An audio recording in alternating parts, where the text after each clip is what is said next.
तो चलिए शुरू करते हैं घातांक का नियम। ठीक है, आप लोग पूरा वीडियो ध्यान से देखिएगा तभी ये समझ में आएगा घातांक का नियम। ठीक है, तो चलिए इसमें पहला नंबर बता देते हैं।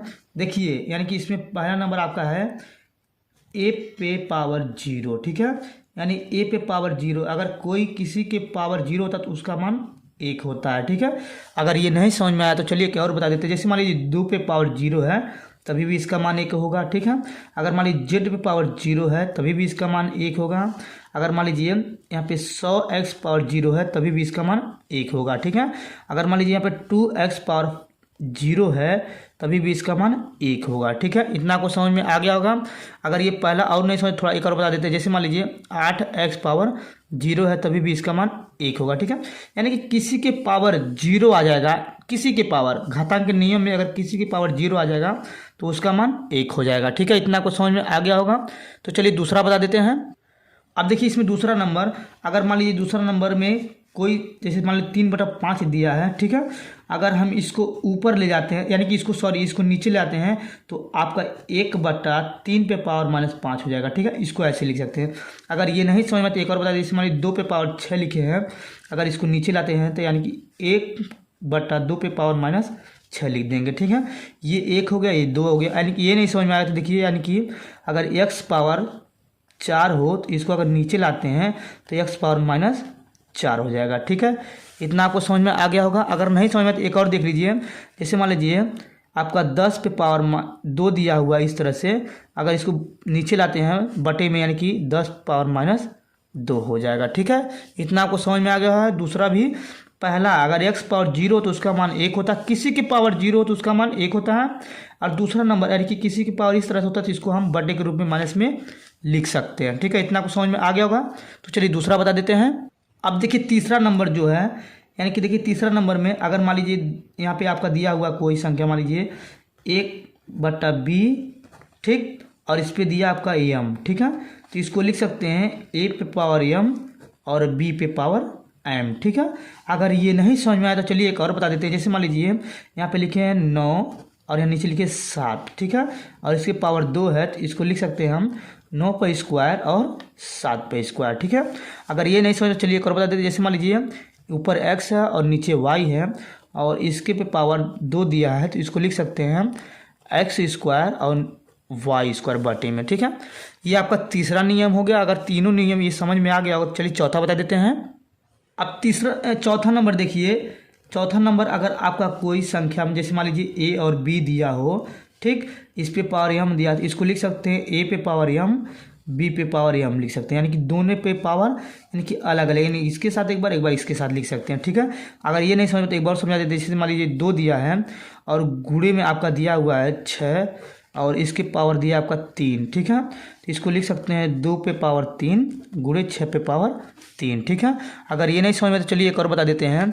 जैसे मान लीजिए आपका यहाँ पे दिया x और यहाँ पे दिया y। ठीक है, ये दोनों गुणा होता है अक्सर, यानी देखिए इसमें लिखेंगे स्क्वायर तो ये आपका हो जाएगा x स्क्वायर और ये हो जाएगा आपका y स्क्वायर। ठीक है, इतना आपको समझ में आ गया होगा।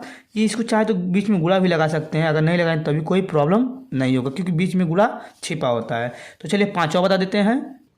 अब देखिए पाँचवा नंबर यानी कि सेम इसी का उल्टा होता है। ठीक है, जैसे मान लीजिए a पे पावर m और b पे पावर m है तो इसको लिख सकते हैं a b पे पावर m लिख सकते हैं। ठीक है, अब देखिए ये नहीं समझ में तो एक और समझ, जैसे मान लीजिए 2 गुणे 5 दिया हो और इसके पावर 3 दिया हो, ठीक है, और इसके पावर 3 दिया हो तो इसको लिख सकते हैं 2 गुणे 5 पे पावर 3। ठीक है, ये आपका तीसरा नियम भी समझ में आ गया होगा। सॉरी, ये पांचवा नियम भी आपकी समझ में आ गया होगा। तो चलिए अगला नियम बताते हैं।